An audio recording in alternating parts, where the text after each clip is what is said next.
भयणीनो आनी भावनो, आयज आमकां देवाच्या उतरान अशें कळयलेलें आसा. पयले सुवातेर आमी हांचे तांचे आयकून आमी आबोलार जावंक फावना. आमी देवा सोबें आमचें जिवीत मांडून हाडूंक जाय. हाका लागून आमी मागणें कोत्ता खरें, पूण मागणें आमचें पवित्र पुस्तकाचेर आदारलेलें आसूंक जाय. आनी हाका लागून थोडें तरी आमी पवित्र पुस्तकांतलें वाचूंक जाय, कित्याक थिंचो देव आमचे कडेन उलयता. आनी दुसरें म्हणजे इगोज मातीची शिकवण आसा.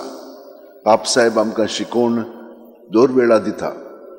आमच्या धर्मांत हें सदांच नवें नवें जें पवित्र पुस्तकाचेर आदारून आनी आयचे स्थितीन आमकां शिकवण दीत आसा.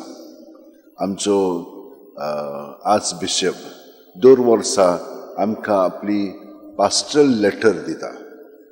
तातूंत कशे भशेन आमी फुडें वचोंक जाय ह्या वर्साक तिचो तपोर करता. आनी मागीर आमी सगळ्या आमच्या नोवेनांनी ताचेर नियाळ कोत्ता आनी हे भशेन आमचें जिवीत खोलायता.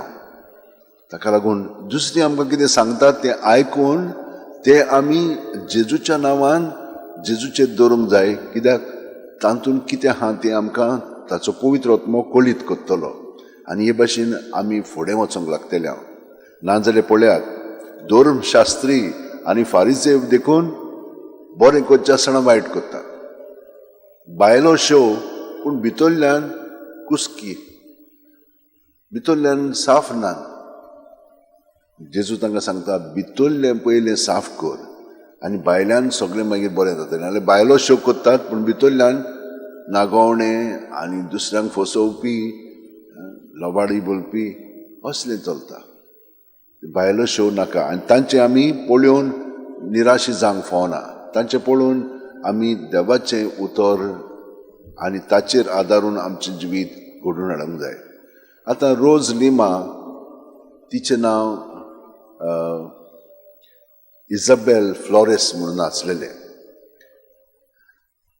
ती एकदम गरीब घराण्यांतली. ते लिमा म्हणटा पळय तें पेरू, ताचो जल्म जाल्लो. आनी ते म्हणलें तूं आपलें जिवीत घरानूच एकदम कठीण परिस्थितीन जियेतालें. मागण्यांत आसताले आनी खूब त्याग उपवास करताले. घरांत तिणेन पोरसांत फाटल्यान एक धाकटुली खोमटी कशी केल्ली आनी एक बाज केली. ते बाजेंत तिणेन कोंच्यो आनी न्हंयेचे कुडके पळय आहा ताचेर ती न्हिदताली सांगेची. दिसभर दुसऱ्यांक बरें करताली आनी ती एकदम बरी आसलेली. हातून ते कापडांचें करपाक एकदम हुशार आसलेली तातूंत. आनी ताका लागून घरचीं तिका सोडिनासलेली. ती म्हणटाली म्हाका मोटवाशी जावंक जाय. 10 वर्सां तिका तशीच दवरली. पूण तिणेन आपलें जें करूंक जाय तें सोडलें ना. ती काम करून म्हणून तूं घराक पयसो हाडटाली, कित्याक ती गरीब आसलेली. आनी मागीर 10 वर्सांनी ती कातरीन सिएनाची आसा पळय ते भाशेन डॉमिनिकन टर्शरी म्हणजे पूर्ण मोटवाशी न्हय पूण आपणाचेच वस्तुंकी ती अशी एकसुरी जियेताली. आनी थिंचरूय तिणें खूब त्याग केलो. आनी ती जोय नासलेली पुऱ्यान. एकूच कितें कितें खाताली आनी तितलेंच.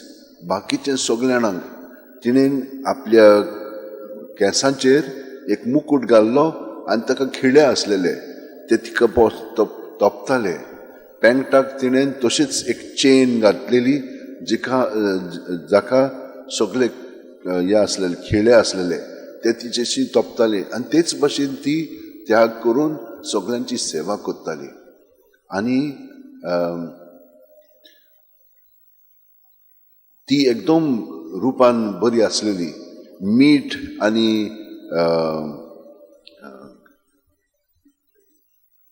पेपर घेवन तिणेन आपल्या तोंडाक लायली आनी तोंड सगळें डिसफिगर केलें तिणेन.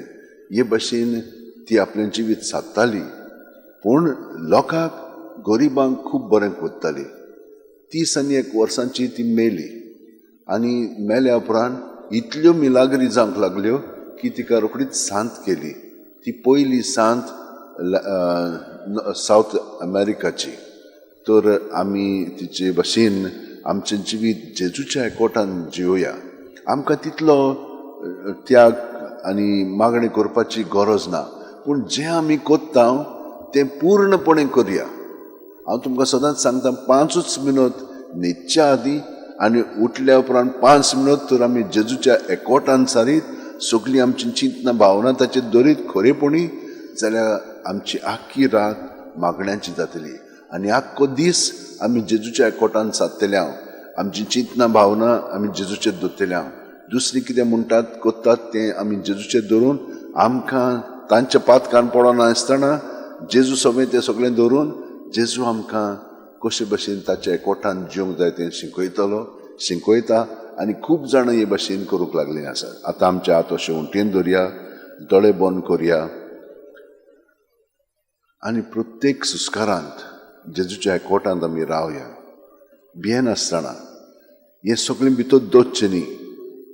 म्हाका कालूच कोण सांगो, वय घरांत खूब त्रास आसलेले, घरकार बरे भाशेन जियेन आसलेलो, पियेतालो, मडको खेवतालो आनी हाका लागून बायलेक खूब त्रास जातालो.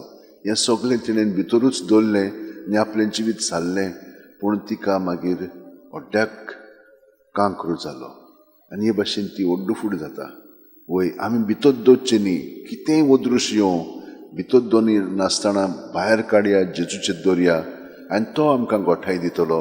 हें सगल्या वदरुशाक फुडो करूंक आनी जेजू सगळें फुडें वचोंक.